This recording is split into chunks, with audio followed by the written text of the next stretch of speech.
Salut mes petits gamers, ça me fait super plaisir de vous retrouver aujourd'hui pour vous parler de la suite des jeux Trials. La dernière fois on a vu le 2 seconde édition et HD, et cette fois-ci il sera question d'Evo, Fusion et Frontières. J'ai bien pris mes cachetons, j'ai bien passé mes 3 derniers mois à comprendre les énigmes de ce jeu, je me suis bien préparé mentalement et je suis enfin prêt.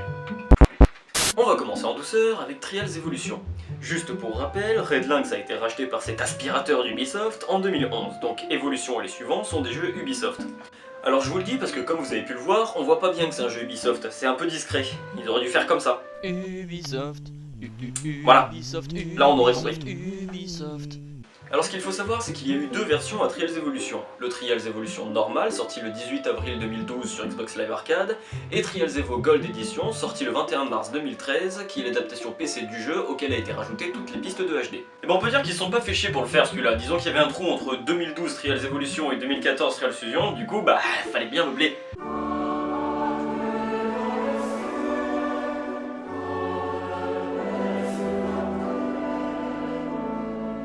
Alors nous aussi on va faire ça, on va faire un mix des 3 derniers épisodes et puis on va appeler ça Just Shoot Many Boy version Deluxe, non oublie ça.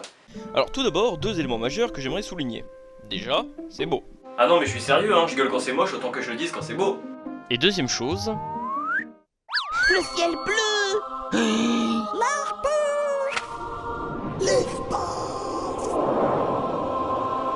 Ah ça fait du bien. Et en plus de ça on n'est plus obligé d'aller tout droit. C'est hyper bien. Je sais c'est tout con mais c'est original. L'autre point positif c'est que les niveaux sont plus dynamiques et présentent de nouvelles fonctionnalités. Il va y avoir plus d'interaction avec le joueur et les pistes vont davantage bouger et évoluer. Alors ça va avoir ses bons comme ses mauvais côtés. Les bons côtés d'abord c'est que ça va leur permettre de faire des niveaux à thème, comme dans des guerres ou dans l'univers de Limbo.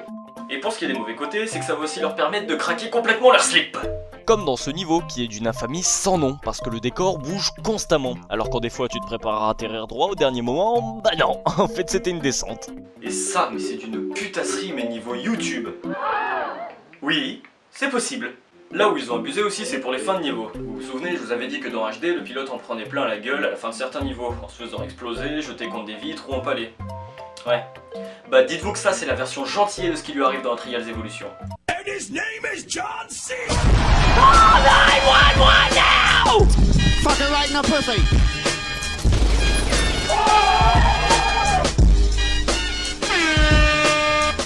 Le seul problème c'est qu'on sait jamais quand il y a quelque chose, parce qu'il y en a qui mettent du temps à arriver. Alors soit t'attends pour rien, soit t'attends pour pas grand chose. Coucou.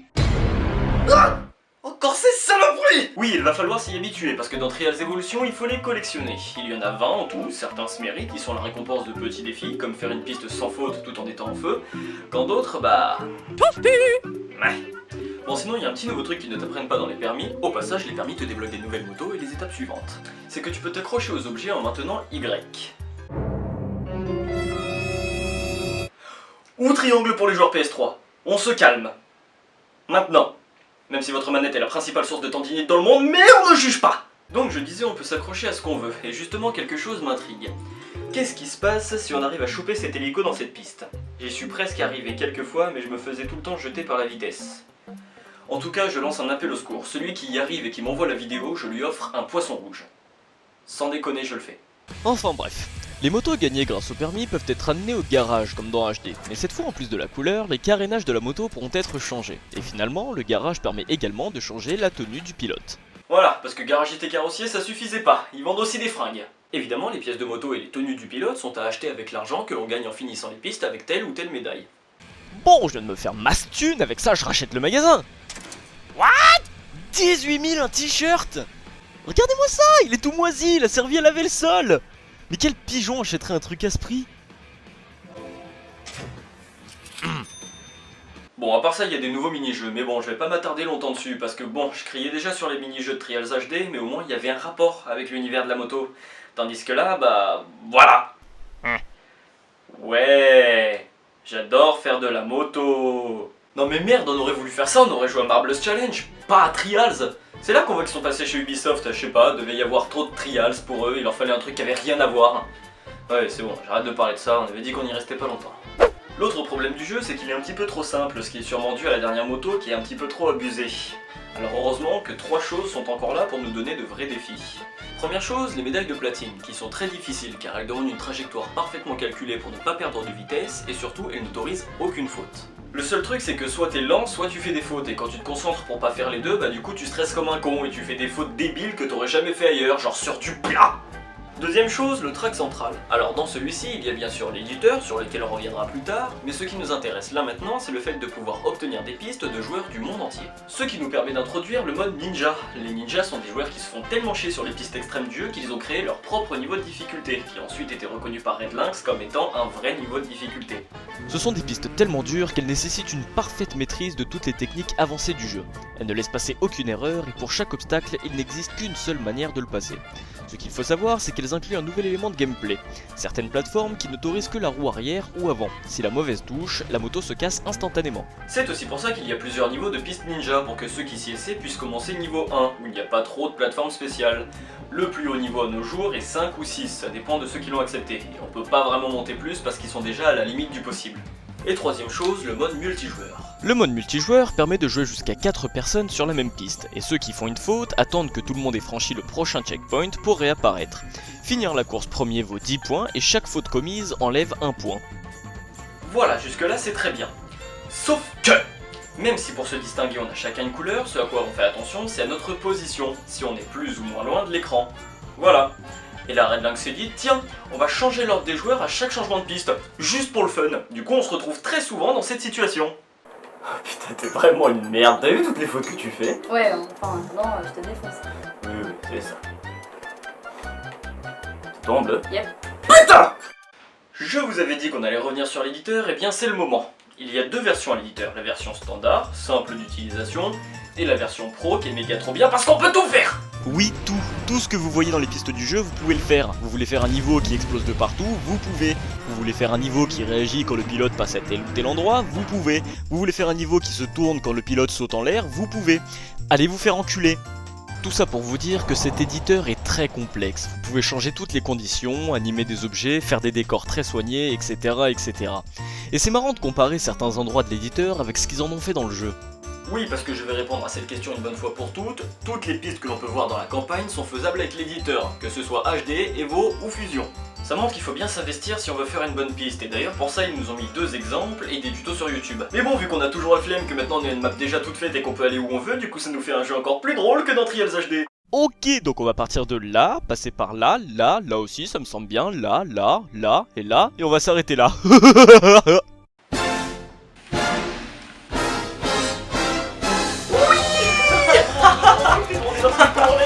Oh, tu t'es pris un mur. Oh, t'es tombé. On arrête? Ouais. Fini les conneries, on va parler de l'énigme d'évolution. Red Lynx va encore plus loin et pose une énigme de malade mental. Cette fois-ci, aucune question n'est posée. Le jeu comportait simplement un certain nombre d'easter eggs un peu partout dans les niveaux. En les rassemblant, il s'avérait qu'ils indiquaient une manip à faire dans le jeu pour déverrouiller une chanson, où il était dit de façon imagée qu'il fallait passer la piste à l'analyse spectrale. Et c'est ainsi qu'un code Morse fut découvert. Code Morse qui conduisait les joueurs jusqu'à un site internet où des images seraient publiées. Après les avoir déchiffrées, cela donnait un code à rentrer dans le site. Une fois cette réponse correcte rentrée, Red Lynx leur a indiqué l'emplacement de 4 petits coffres éparpillés à travers le monde. Le vrai monde. De la vraie vie. Ah! Ah, la vraie vie! Oh! Oh! Dans chacun de ces coffres se trouvait une clé et une plaque métallique, indiquant que la 5ème clé et donc le dernier indice sera révélé sous la tour Eiffel le 1er août 2113 à ceux qui se rendront chacun avec leur clé. Et là, sans déconner, je vous ai fait la version abrégée. Juste imaginez, ça fait 2 ans que vous êtes sur une énigme de malade, vous avez payé cher pour vous rendre aux 4 coins du monde et finalement, quand vous ouvrez le dernier coffre...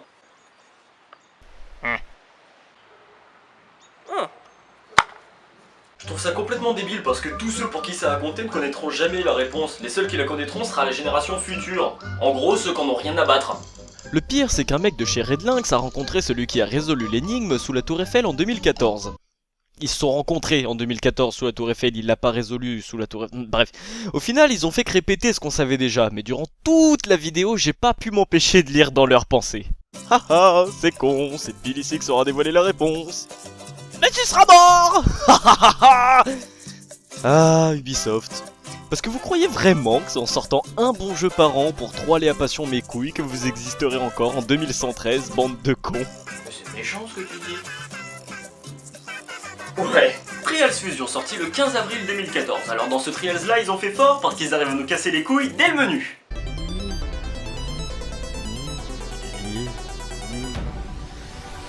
Welcome to the future. Alors premièrement, ceux d'entre vous qui sont très forts en anglais auront pu comprendre que les développeurs nous ont mis le jeu dans... Allez, on choisit. Allez, je sais que c'est un petit peu difficile, mais bon, allez, on se lance. Petit indice, ça commence par futu et ça finit par futur, pour ceux qui n'auraient pas suivi. Non, par contre là, faut vraiment se dépêcher de choisir. Maintenant.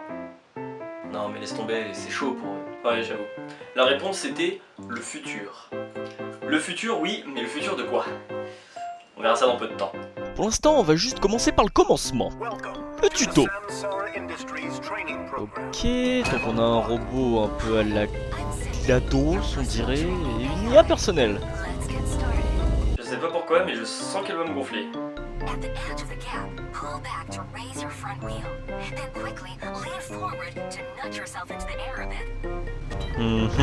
Ok. Oui, ok, c'est bon.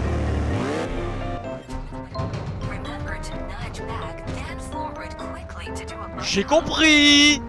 Ouais, en fait, c'est bien ce qui me semblait, elle est carrément chiante. C'est quand même dommage parce que c'est elle qui raconte l'histoire et... Tu peux arrêter de siffler? Ah, mais j'ai pas sifflé. C'est toi, Bob? Non. Mais...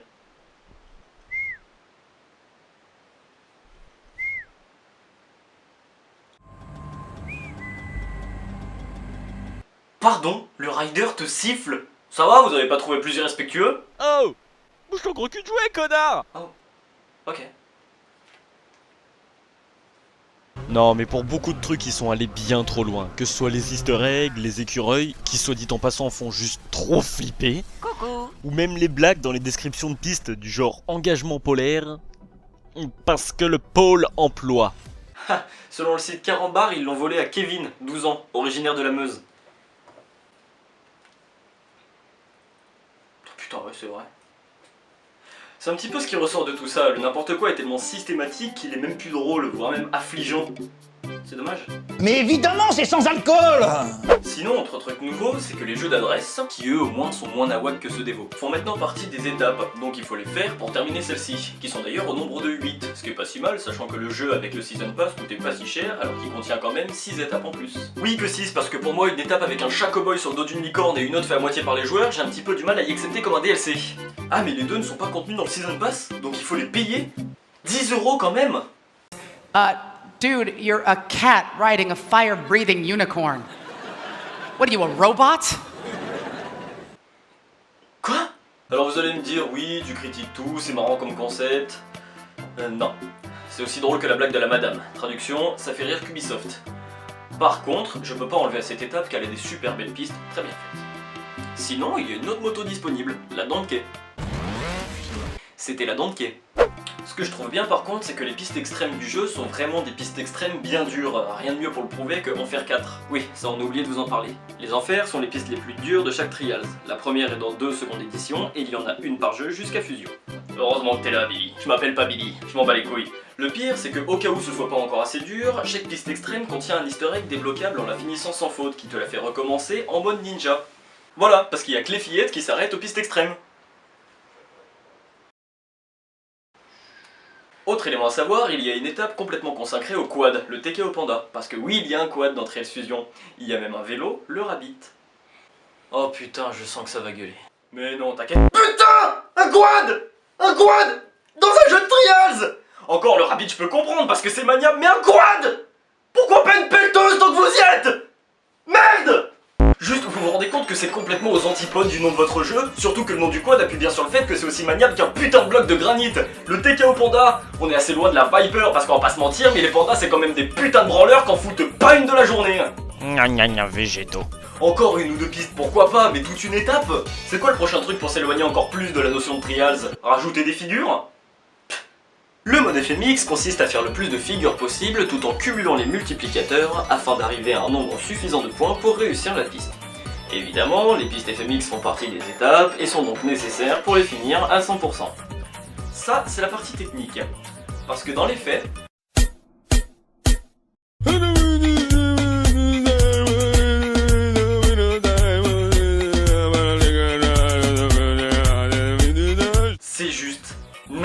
quoi?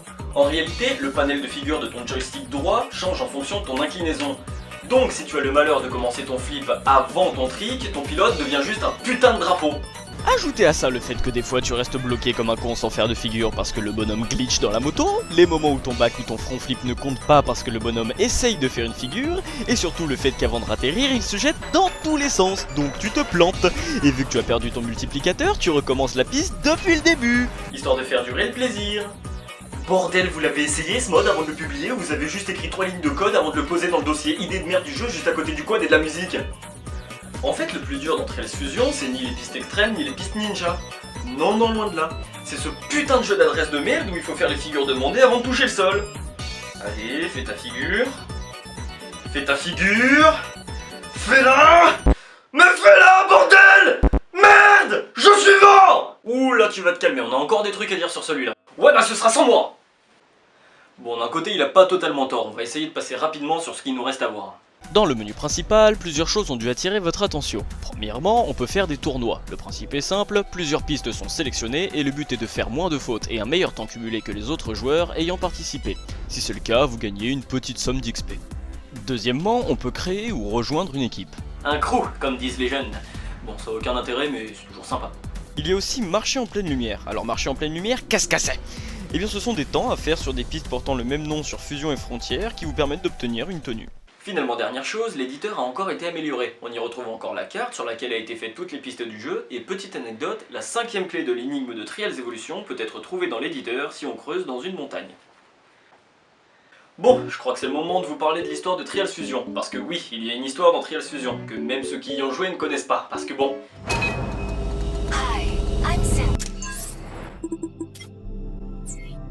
Faut pas déconner non plus. Et c'est pour ça que je suis là, pour vous raconter cette histoire.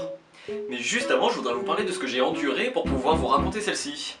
Ce qu'il faut savoir, c'est que dans Fusion, il y a 3 défis par piste. Ça peut être n'importe quoi, trouver des passages secrets, activer certaines choses, faire la piste avec des caméras bizarres, récolter des trucs, faire des labyrinthes, ou des matchs de tennis contre un pingouin. Bon, je vous rassure tout de suite, j'aime bien cette idée de défi. Ça rajoute du contenu et c'est très amusant de faire certains. Mais d'autres...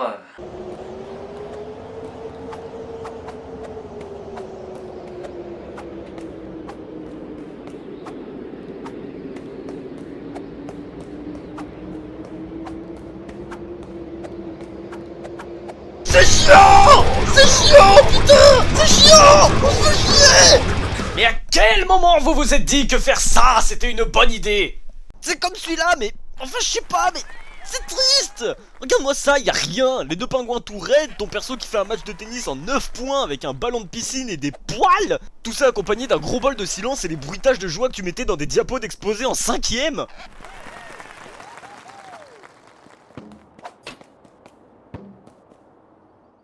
Enfin, ces défis te rapportent de l'expérience qui te font passer des niveaux, qui eux te débloquent des tenues et des carénages dans le garage. Bref, il peut arriver des fois que le défi soit au début de la piste, comme celle-ci. Et que Cindy parle aussi au début de la piste, ce qui fait que quand vous tryhard le défi, vous entendez Cindy répéter la même phrase en boucle, comme celle-ci.